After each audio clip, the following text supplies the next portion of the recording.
Hello everybody, welcome back to the Young Fan Podcast. Today, we're going to talk about the January transfer window in League One, this winter window. Quite a chill one today, actually. I've highlighted some maybe winners of the window so far, maybe some losers of the window so far as well. Some really interesting pieces of business. Of course, a lot of these teams are going into this window with big aspirations for the second half of the season. So a really significant and fascinating window so far. Of course, it hasn't finished yet. We've still got a few more days as we're recording, about just over a week until the window slams shut. But I want to hear from you, and I can't wait to hear what you've got to say in the comments down below. Are you happy with your team's business so far? Maybe give your teams a score in the comments down below, 1 to 10, and maybe even why.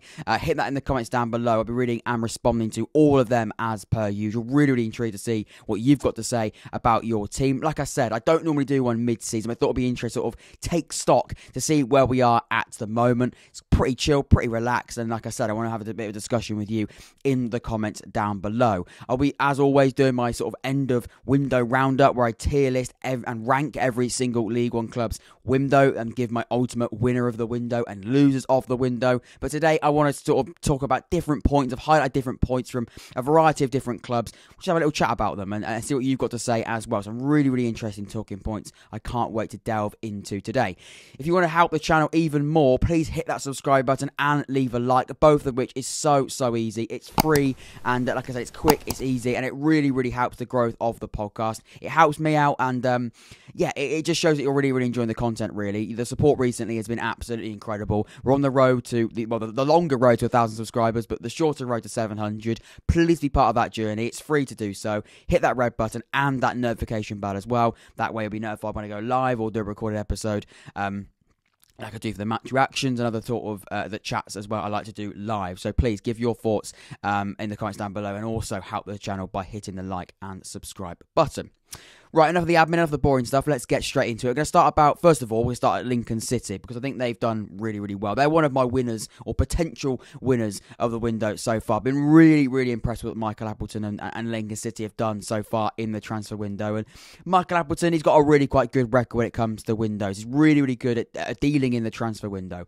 I think the summer, actually, interestingly, probably one of his worst windows, and we've sort of seen the first half of the season for Lincoln not going very well. Probably at Michael Appleton's worst start to a season, or first half of the season he's had as a manager. And, you know, but like I said, Michael Appleton's got a really generally a really good track record when it comes to transfer windows. And I think we've seen it again in this January transfer window. Lincoln City, like I said, haven't had the best first half of the season. Have got really high ambitions going into the second half of the season. I think we've seen that with the ambition they've shown in the market. We're going to speak a lot of things today when it comes to the windows, but I think being aggressive in the market, if you can do that, and aggressive is a word in the market that's used when you really sort of set sights on what you want to try and do, and you aggressively try and make sure that you hit those goals and hit those ambitions. I think Lincoln City are ticking all those boxes. They really have been aggressive in the market, knowing exactly what they want to do, knowing exactly how they want to improve the squad, and they're doing just that. And if you can do that, like I said, they've got a really interesting second half of the season ahead of them. I think they've shown everything in this window to go and have a really exciting, fascinating second half of the season. Morgan Whittaker has come into this side and done really well.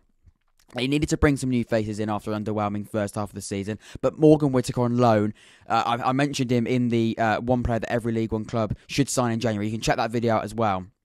I said Morgan Whittaker is the player they should go and get. They were heavily linked with him in the summer, and he's a fantastic player. And already this season, he's showing his direct and his directness on and off the ball. Very good when it comes to getting hold of the ball, driving at defenders, driving at fullbacks, driving at players, causing problems, creating chances, and also scoring goals. He's a brilliant attacking player, and so far Morgan Whittaker's come into this side for Lincoln City and done an absolutely splendid job. And he's proven to be a really good attacking, flair, creative, but also just generally an all-round fantastic addition to this Lincoln City side. They've also brought in John McQueen from Portsmouth. He hasn't had many opportunities recently, but when he's played, he really can score goals. Last season, he's got 34 starts for Portsmouth. He's got 22 goal contributions. So he hasn't had many opportunities really this season for Portsmouth. So they've gone with other options, but he's done really well when he's given an opportunity. I think he also fits this Lincoln City side and this style and this system really well. So really good piece of loan business there to bring that striker to the football club. They've gone and brought another striker in, Liam Cullen as well. And you can see here, they've really wanted to strengthen those attacking options. They haven't been very, very good in front of goal. They've only got 18 goals this season. It's the 5th worst in the league when it comes to total goals. They needed to sort that out. They needed to be a bit more aggressive in the market. We talk about bringing in attacking forward players that can create chances, but also score chances. And that's exactly what Lincoln City have done. So when we talk about how do you win a window, how do you have a successful transfer window, well, first of all, it's highlighting the areas they need to bring in and need to improve on and go on and get those players to do so. If you look at that at Lincoln City, I think they've done just that. So a really, really positive window for Lincoln City. Really, really exciting. I think this window really has set them up to have a really quite exciting second half of the season. So I've been really, really impressed with them there. The next thing I want to talk about is MK Dons, and for a different reason, really. We talk about Lincoln City when it comes about aggressively bringing players in.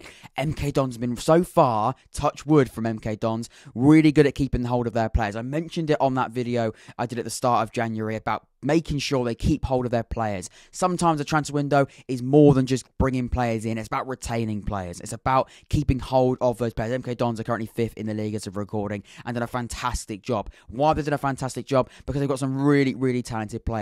What comes with having talented players that, again, are in League One? Well, you're going to have teams in the Championship, maybe even the Premier League sniffing around. Exactly. I think that's exactly what MK Dons feared would happen. Now, so far, like I said, touch wood for MK Dons fans, only one first team sort of starter, if you like. Andrew Fisher, the goalkeeper, has left the club. He's gone to Swansea City. But other than them, keeping hold of the star men was the most important thing. So far, they have done that. Watters has returned to Cardiff after he was recorded. Did okay on loan, to be fair. He had 5 goals in 5 games. So he did a fairly good job. Maybe it's the playing time that Cardiff weren't happy with there. Looks like Troy Parrott so far is staying, so he's a good striking option on loan from Tottenham. They looks to be staying at the football club. Like I said, they've lost Andrew Fisher as their number 1 goalkeeper. But then, to be honest, when you think about it, they really... If you're going to lose one player, if you're going to lose one starting player in that MK Dons side, losing your goalkeeper, it's not the end of the world, considering they've gone out and bought in Cummings on loan from Chelsea, and he's going to be, obviously, that new first-team goalkeeper. He's going to come as that goalkeeping replacement, a young, exciting goalkeeper that's at a fantastic football club in for a fantastic academy at Chelsea. He's going to come into this side, I think, do an absolutely fantastic job. And replace Andrew Fisher. So far, keeping hold of Harry Darling, keeping hold of Scott Twine, MK Dons are really doing quite well. It looks like keeping hold of those players. Connor Coventry's also come in as well to strengthen the quality and depth in that midfield. Really, really happy with what I've seen from MK Dons so far this season. Different when it comes to retaining players in this window, but so far, they've been able to do just that. Really, really impressed with MK Dons so far in this window. Next up, we've got Bolton Wanderers. Another positive, really. Really impressed with the recruitment process at Bolton Wanderers so far in this January. And what Bolton have done really, really well is highlighting the players they need to do, highlighting the players they need to look at, highlight the players they want to bring into the football club in this window, and go and do that business quickly. Very, very similar to Lincoln City. They highlighted the areas, and they went and filled those gaps as quickly as possible. And that's, I think, a sign of a really quite ambitious football club, and a football club that wants to get up the league, but also as well become a bit more sustainable when it comes to, I guess becoming a stability footballing side in League One first and foremost after getting promoted. And climb back up the league. They had a bit of a blip, but they are slowly getting up that, sort of slowly now working on their way. I think they won their last game, worked their way up. Like I said, there was high aspirations when they came into the league, and last season when there was that really quite dramatic fall down the EFL. But like I said, this season is about sustaining themselves in League One, just settling in the league, and then they can go on and do that. They don't want to get worried into or get pushed into a relegation battle they don't really deserve to be in. So bringing in those players in this window was really, really important. After losing Savasic, who we mentioned as well, he of course went to Stockport County, I believe, and Josh Sheehan's out until the end of the season with an injury. They needed to bring in some creativity. They needed to bring in some midfield reinforcements, and they went and did that. Aaron Morley, a permanent signing. We're talking about becoming a sustainable football club that can use young players to build into a side and grow into a footballing side. Aaron Morley is a fantastic player of doing that. At 21 years old, attracting a lot of attention after a fantastic League Two spell so far this season. He ticked that box massively. 6 big chances created so far in League Two this season. He's making that step up to Bolton Wanderers.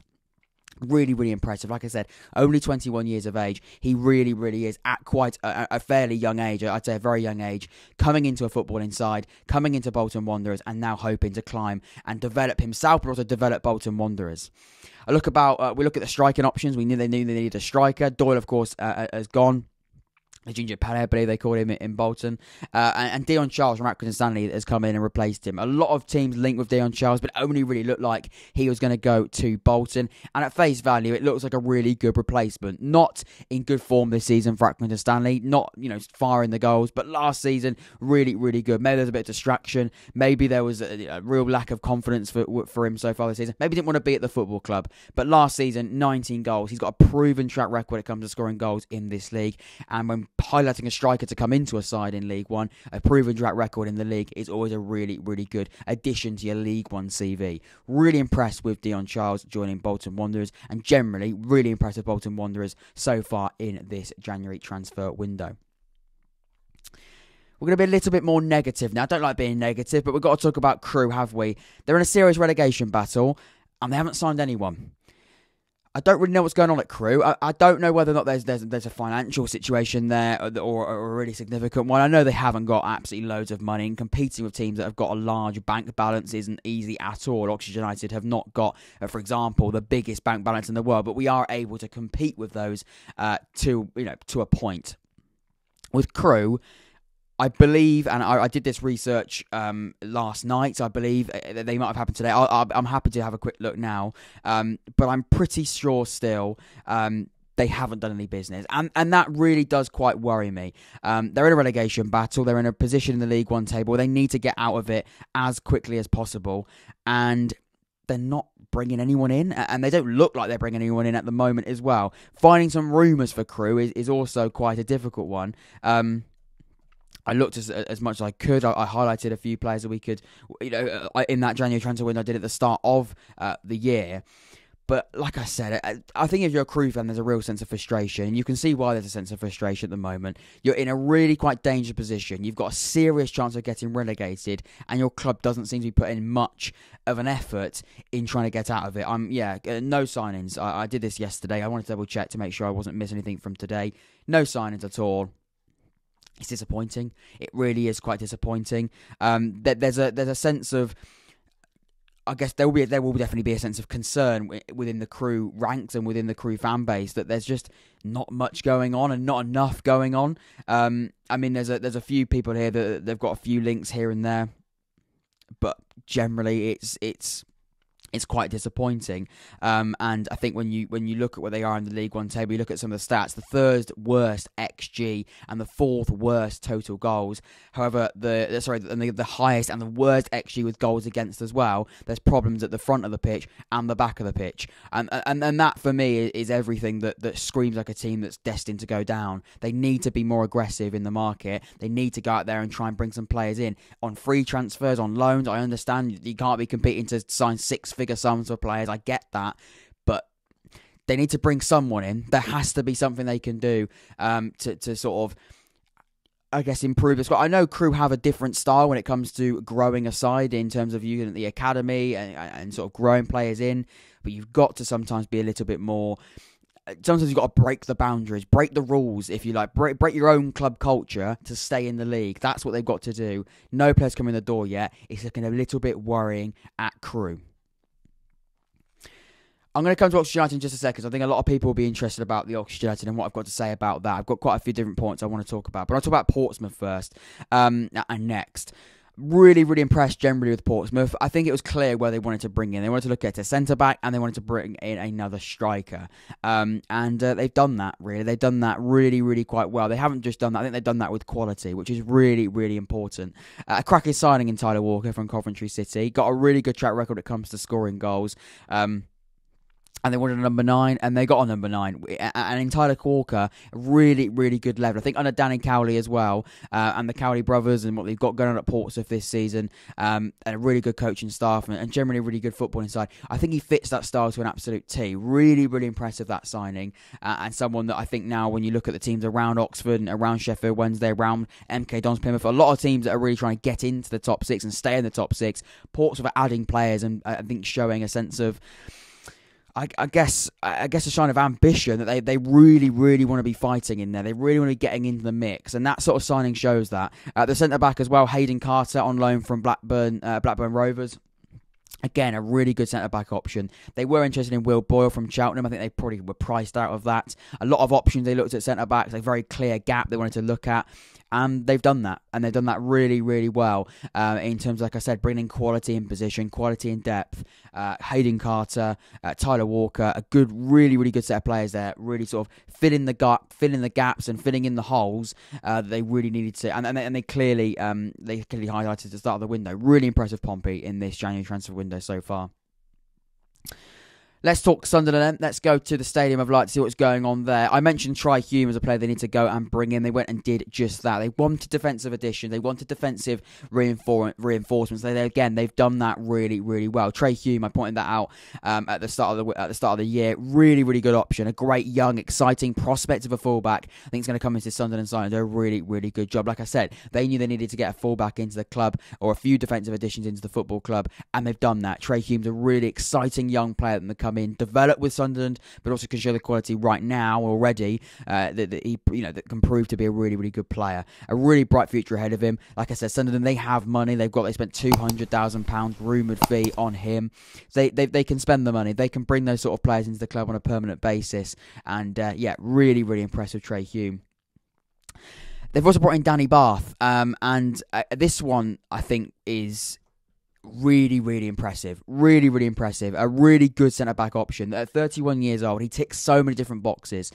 We talk about experience, talk about quality, talk about playing at a high level. He's done every single one of those things, and that, for me, is absolutely brilliant. And when we talk about, like I said, making sure that you bring players in for this level that are the good enough quality, but also match the ambition of your football club, he ticks, again, that big box really, really well. Played very, very well for Stoke this season. Hasn't had a lot of games. He only played 11 games, but when called upon, really, really reliable, and actually done a really fantastic job. He's got a SofaScore rating in the Championship this season of 7.1, a really, really high defensive and also really just high average rating really for the Championship. He's going to come into Sunderland, provide that much needed experience at 31 years of age, but also the quality, most importantly, that's going to walk into this Sunderland side, I think, and do a fantastic, fantastic job.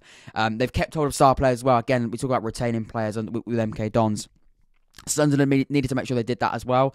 It's not about always recruiting players. Retaining players is really significant. We know Dan Neil has been an incredible player so far this season for Sunderland and attracted a lot of attention. I heard Burnley were interested in him.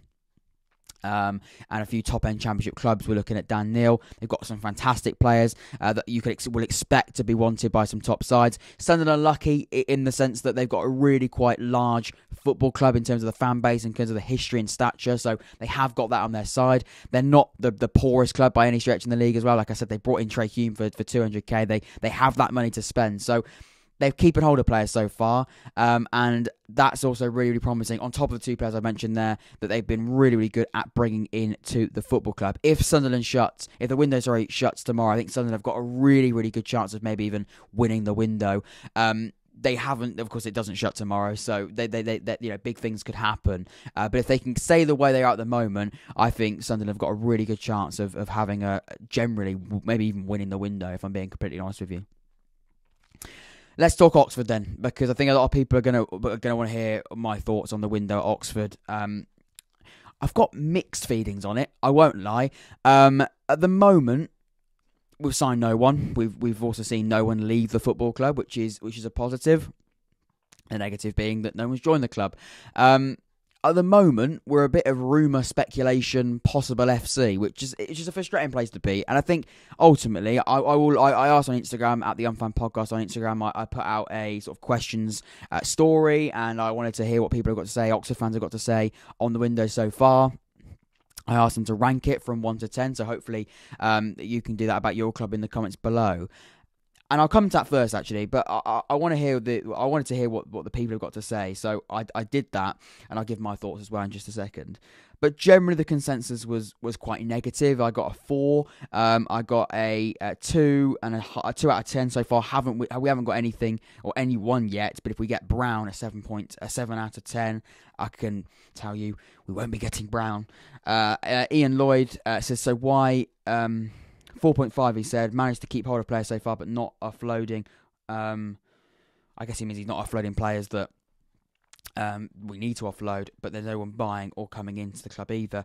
Matthew says 4 so far, not sold anyone. We need a left back and a young striker, maybe another player like Browne. Someone just put 2 out of 10. Depends on Browne and Defoe. If both happen, 9. If one happens, 7. If neither happen, 1. So generally, where we find ourselves at the moment is generally around 3 to 4 average out of 10, which is disappointing. Of course it is. It's not a good rating at all. We seem to be at the moment focused on the retaining of players, and you can understand why that is. Brannagan was a player we need to keep hold of. Of course he is. He's a fantastic individual in that midfield that provides such quality, and he's been fantastic for us so far this season. We need to keep hold of Cameron Brannagan. It's so important we do that. It looks like we're going to do that, and I'm going to be honest, if I'm going to give my thoughts, I know nothing more than anyone else does. I haven't got the inside information. I know, I look at reports, I read these different things, I speak to people that, again, maybe do know more than I do, but I don't, pretend that I'm in the know. I think Brannagan will stay at this football club in this January transfer window. I don't think we've got to worry about Brannagan leaving the club. It was going to happen. It was going to happen when everything was Blackpool based and everyone was saying that there's a 6-figure sum being put on the table and negotiated with. If it was going to happen, it would have happened then. He's got a release clause in his contract, which we don't, again, know the exact figure to. We won't ever know because it's in the contract and that will never be released for public knowledge. But normally that contract clause, and the clause in the contract, should I say, expires around a week before deadline day, because obviously then that stops clubs basically coming in the last minute, hitting that release clause, putting Oxford United completely in the dark, and then of course players to come in and replace the players like Brannagan if that was done. Couldn't happen, and replacements would be really quite difficult to get hold of, and it leaves clubs like Oxford, or it leaves clubs that have got these release clause in these player contracts completely in the dark if they get matched late on in the January transfer window or the summer window as well. It's normally about a week before that it shuts. So I think that contract clause has now been expired, if you like, and we will now be in a position where Blackpool can't trigger that clause in the contract. They can, of course, go and buy him. Doesn't mean now that clause is expired that it's just dead and buried. Of course, they can still bring in, they still can put a bid in that can be accepted by Oxford. I don't think it's going to happen, though. I really don't think it's going to happen. I think Cameron Brannagan will stay at Oxford United in this window because, quite simply, Blackpool can't afford him. The issue, and there are repercussions from this as well. So, we've got Thornley on loan from Blackpool. He's getting recalled, from what we know. It looks like he's going to be recalled and he's going to go back to Blackpool. Now, in face value, it looks really quite petulant. It looks quite, not selfish, but it looks like, we can't have your players, you can't have ours. That's what it looks like. From sort of face value, looking at it from a very outside perspective, that's what it looks like. It might well be that. And there could be a sense of frustration with Blackpool. We were very difficult to negotiate with, as you can imagine. But if they look at it from our perspective, we don't have to sell any of our players. We're not obliged to sell our players. We for a long time, Oxford United were a side that, we got that sort of bid in, we would just sort of accept it and keep it hush-hush. But I think we're now changing in the way that we do our stuff and the way we do our business. We don't have to sell these players. We can reject bids. We can reject bids that aren't good enough for players, and we don't have to be ripped off and forced to sell players. So it looks like Blackpool are a bit frustrated, as you can imagine. They wanted to sign Brannagan. He was their number one, transfer target. It was their top target in the window. They haven't been able to get him. Thornley's on loan from there. We'll recall him.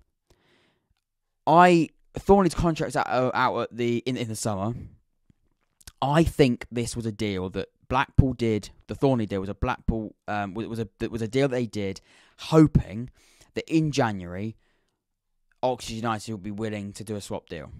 So they thought, we'll let them have Thornley on loan.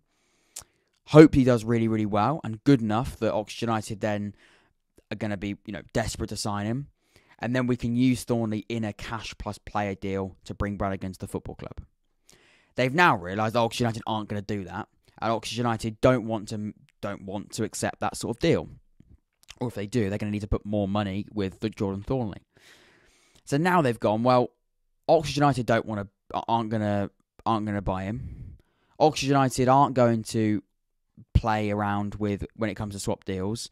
We need to recall him, and we need to sell him to another club now because he's going to go on a free in the summer. I think that's what Blackpool are doing.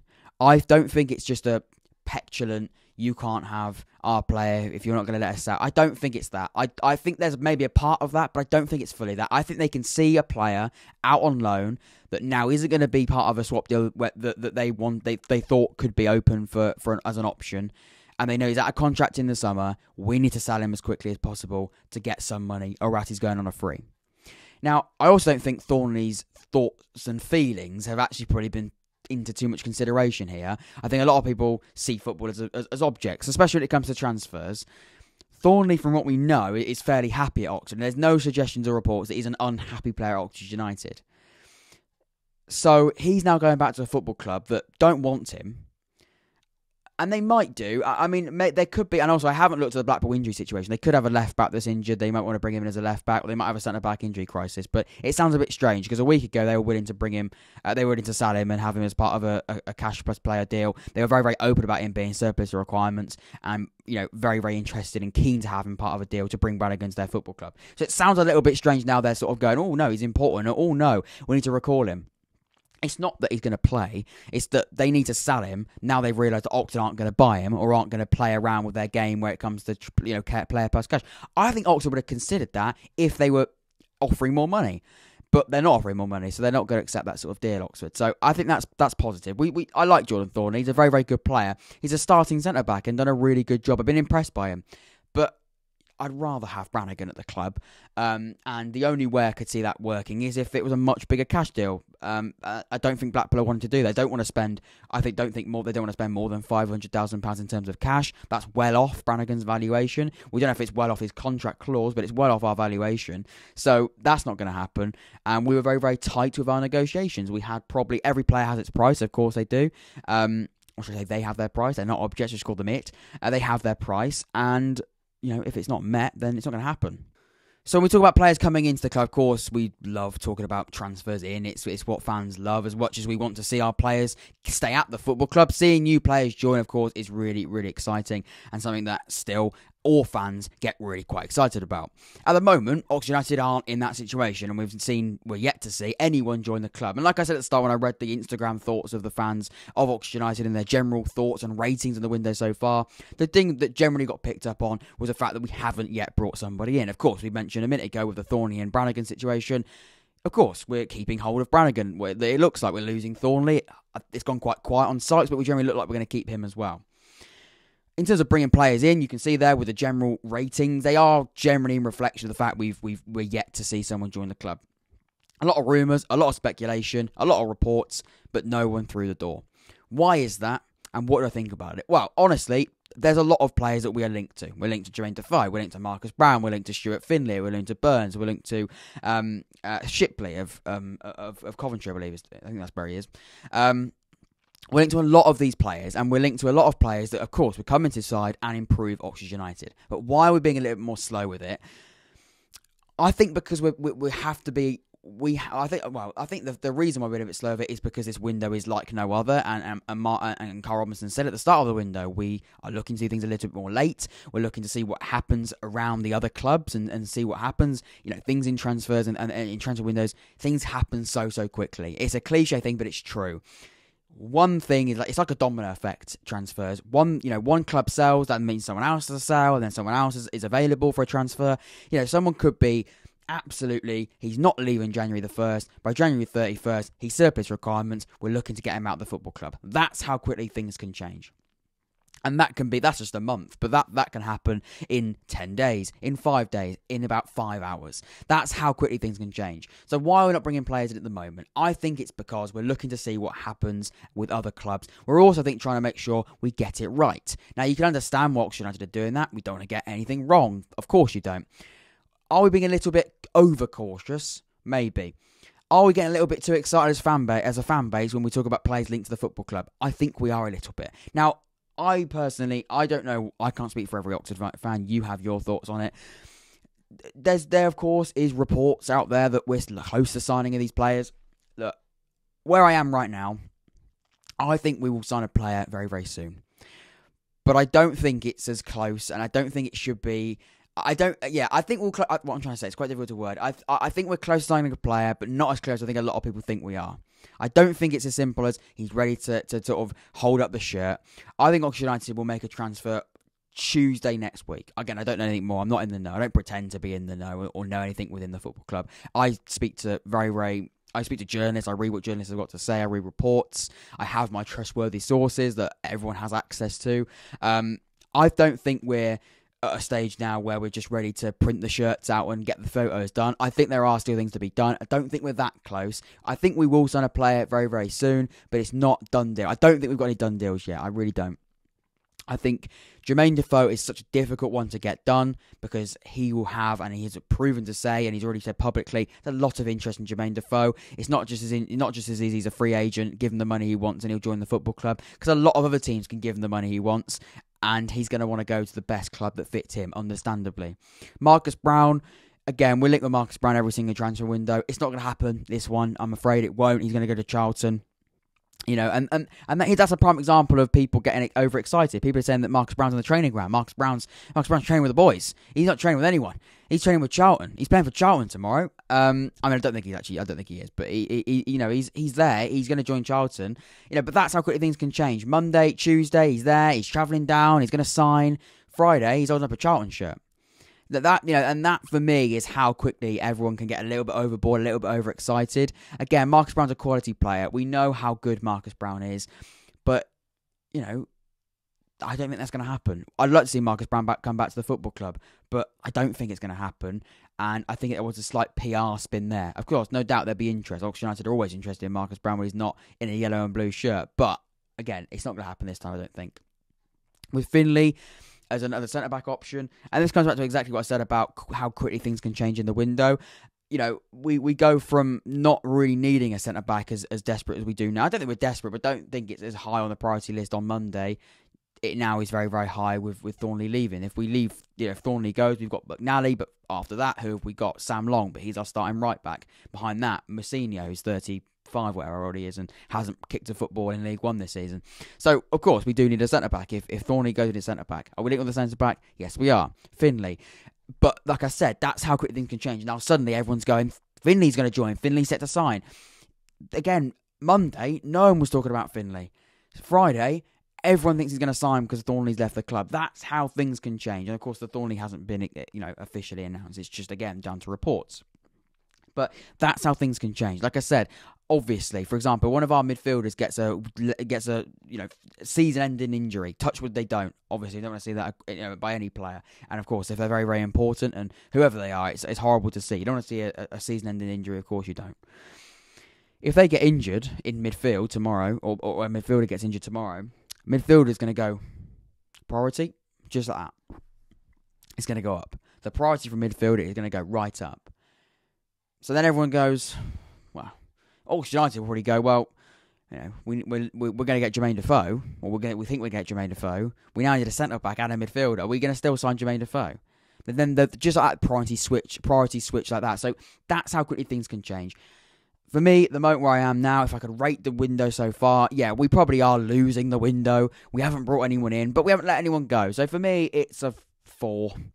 To be fair, I think the average is a 4. I wouldn't go as low as a 2. I think a 2 is if we let Brannagan go. I think a 1 is if we let Brannagan and Sykes go.